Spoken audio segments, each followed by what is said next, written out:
కేంద్రంలోని మోదీ సర్కార్ life insurance corporation పాలసీదారుల savings దుర్వినియోగం చేస్తోందని ఆరోపించింది కాంగ్రెస్ పార్టీ. 30 కోట్ల మంది సేవింగ్స్ ను అదానీ గ్రూప్ కు ప్రయోజనం చేకూర్చేలా వ్యవహరించిందని ఫైర్ అయ్యింది. ఎల్ఐసితో బలవంతంగా అదానీ గ్రూప్ లో పెట్టుబడులు పెట్టించారని ఆరోపించింది. దీనిపై పార్లమెంట్లో పబ్లిక్ అకౌంట్స్ కమిటీతో దర్యాప్తు చేయించాలని డిమాండ్ చేసింది కాంగ్రెస్. అదానీ గ్రూప్ కంపెనీలకు సుమారు 33,000 కోట్ల ఎల్ఐసి నిధులు చట్టవిరుద్ధంగా మళ్లించారన్నారు ఏఐసీసీ చీఫ్ ఖర్గే. ఆర్థిక ఇబ్బందుల్లో ఉన్న ఓ ప్రైవేట్ సంస్థను రక్షించేందుకు ఎల్ఐసి నిధులను దుర్వినియోగం చేశారని ఆరోపించారు కాంగ్రెస్ నేత జయరాం రమేష్.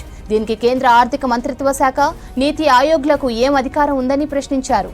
ప్రధాని మోదీ ప్రజాధనాన్ని వారి మిత్రులకు ఇష్టమొచ్చినట్లు పంచుతున్నారని విమర్శించారు. అదానీ గ్రూప్ ప్రయోజనం కోసమే విమానాశ్రయాలు, ఓడరేవులు వంటి కీలకమైన మౌలిక సదుపాయాల ఆస్తులను కేంద్రం ప్రైవేటీకరించిందని ఆరోపించారు. అంతేకాకుండా విదేశాల్లో అదానీ గ్రూప్ కు కాంట్రాక్టులు ఇప్పించడానికి దౌత్య వనరులను కూడా దుర్వినియోగం చేశారని ఆరోపించారు కాంగ్రెస్ నేతలు.